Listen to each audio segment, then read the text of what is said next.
অভিজ্ঞান দত্তর জেলের ভিতরে ঢুকে গেলে কম্পাস মেঘমালাকে বলে, সামনের যে লোকগুলো আছে তাদেরকে তুমি বলবে তুমি রিপোর্টার, এই বলে তাদেরকে তুমি ব্যস্ত করে রাখবে।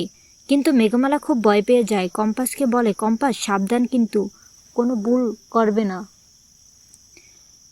তাহলে কিন্তু অনেক বড় বিপদে পড়ে যাবে। কম্পাস মেঘমালাকে বলে, তুমি কোনো চিন্তা করো না, আমি সবটা সামলে নিব। আমি জানি এখানেই আমার বাবা আছে, আর আমার অন্যভাবে খেলাটা খেলতে হবে।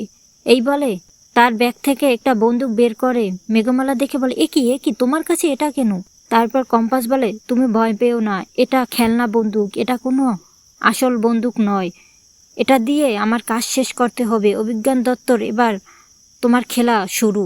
সোজা আঙ্গুলে ঘি না উঠলে আঙ্গুল তো একটু বেঁকাই করতে হবে, তাই না বলো? তারপর বলে মেঘমালাকে কম্পাস, তুমি ওখানে যাও, তোমার কাজ শুরু করো, আমি পিছন থেকে ঢুকে ফেলি। তারপর কম্পাস পিছন থেকে ঢুকে চুপি চুপি করে, কেউ দেখে ফেলে না। তারপর ভিতরে ঢুকে দেখে অভিজ্ঞান দত্তর একটা বন্দি ঘরে তার বাবাকে রেখেছে, আর তার বাবার কানে কানে বলে, অভিজিৎ, তোকে তো বাঁচতেই হবে, তুই যদি না বাঁচো তাহলে রিসার্চের রেজাল্ট আমরা কিভাবে পাবো? তোর মেয়েকে দিয়ে সব কাজ করাবো এখন, তারপর তোদের দুজনকেই একবারে শেষ করে দেব।